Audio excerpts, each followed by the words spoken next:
Поголемо почитување на еднаквоста и потикнување на борбата против дискриминацијата преку подигање на свеста на широката јавност, но и на клучните чинители, вклучувајќи ја и локалната власт, е целта на проектот од норма до пракса, што го спроведува Македонскиот центар за меѓународна соработка. Во рамките на активностите на проектот, градоначалникот Радко Димитровски и председателот на Советот одржаа средба со деканот на Правниот факултет Јован Ананиев и членовите на Комисијата за еднакви можности. На состанокот присуствуваа и представници од невладиниот сектор.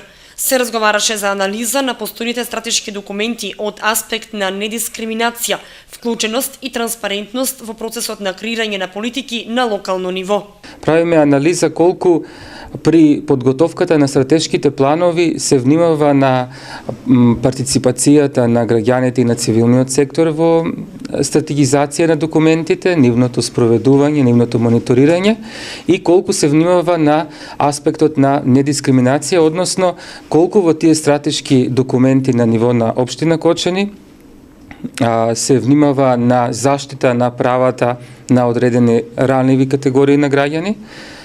Би дал пример на стари лица, понатаму на младите, на жените, на ромите, на хендикепираните, на болните и така натаму. Фрапантни и загрижувачки се бројките на дискриминација во приватниот сектор, покажале анализите. Статистички, на основ на истражување кое го реализираше комисијата на 4-дневни вестници и еден портал кој се однесува на вработување, значи огласи кои се однесуваат на анализата беше на огласи за вработување и овде во околу 40% од огласите беше утврдена дискриминација, значи фрапантна бројка, пред се огласи кои се однесуваат на приватниот сектор. Значи приватниот сектор високо дискриминира и тоа пред се на основ на пол, односно род и врз основ на возраст. Друг проблем кој беше истакнат на состанокот е тоа дека голем број граѓани не ја чувствуваат дискриминацијата, не ја препознаваат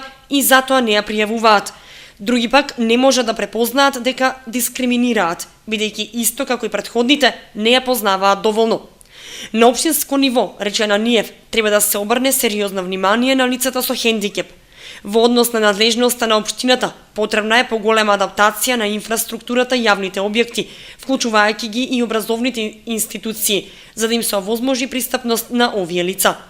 Доколку некој се почувствува дискриминиран, може да се обрати до Комисијата за еднакви можности или пак да се јави на бесплатниот телефонски број 0800 123 12 и да пријави дискриминација.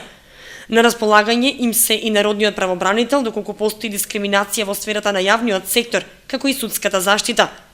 Проектот од норма до пракса, кој го реализира Министерството за труд и социјална политика, Комисијата за заштита од дискриминација, Македонскиот центар за меѓународна соработка и Движењето против хендикеп Полио Плюс, како дел од програмата Прогрес на Европската унија, се реализира во вкупно 10 општини, вклучувајќи ја и општината Кочани.